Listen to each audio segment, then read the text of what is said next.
Hi, fourth graders. I think I finally figured out how to make this video. I'm going to read the rest of chapter 3 from Teacher's Pet, Another Rotten Afternoon. I'm going to begin, I think it's right on page 29. Yes.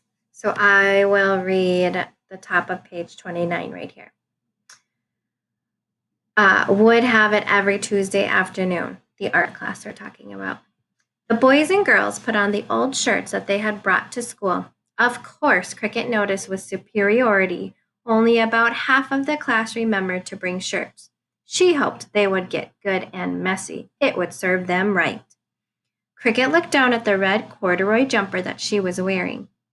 She certainly didn't want to spill anything on it, but even without an apron or a smock, she knew she was always neat and careful.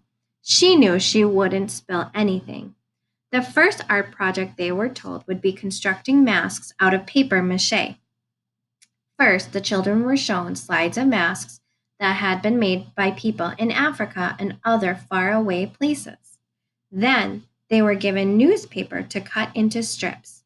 It was boring, but the next step was more fun. They made a paste of flour and water and pasted strip after strip of newspaper, one on top of the other. I'm going to make a Frankenstein mask, said Lucas Cott.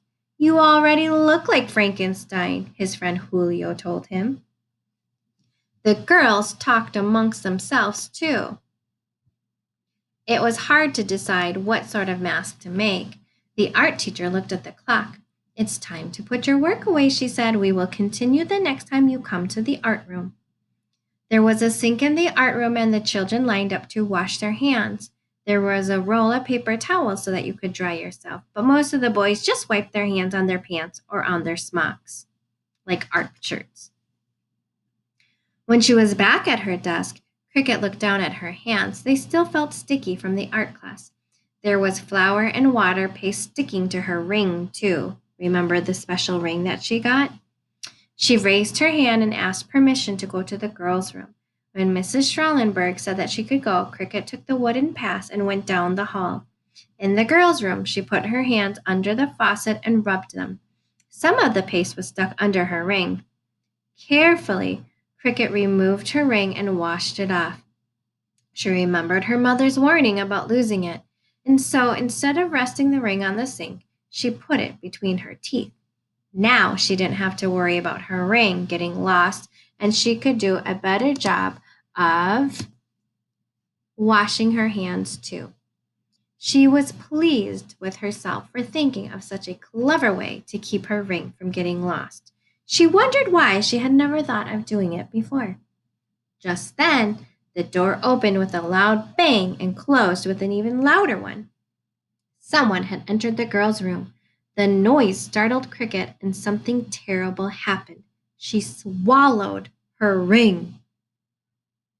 For a moment, she stood in front of the sink helplessly. What could she do? She felt a funny pressure in her throat where the ring had rubbed as it went down. She rushed out of the bathroom and back to her class. Cricket, what's wrong? Asked Mrs. Schrellenberg as she ran into the classroom and up to the teacher's desk. I lost my ring, Cricket gasped out. I swallowed it. You did what? Asked the teacher. I swallowed my ring.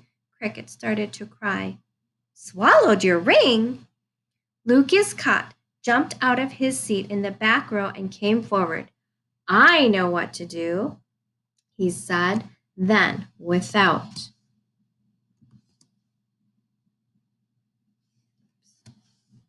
without waiting for anyone to tell him to do anything, he gave Cricket a hard thump on her back. Lucas, Mrs. Schrellenberg raised her voice. What are you doing out of your seat? Lucas didn't pay any attention to the teacher. Instead, he gave Cricket 2 more hard thumps. Cricket didn't know what hurt worse, Lucas hitting her on the back or the funny feeling in her throat. Lucas pounded her back 1 more time. It was the hardest hit of all, and suddenly the ring came flying out of Cricket's mouth and landed on the floor. See? Lucas shouted in triumph. The other students in the class let out a cheer.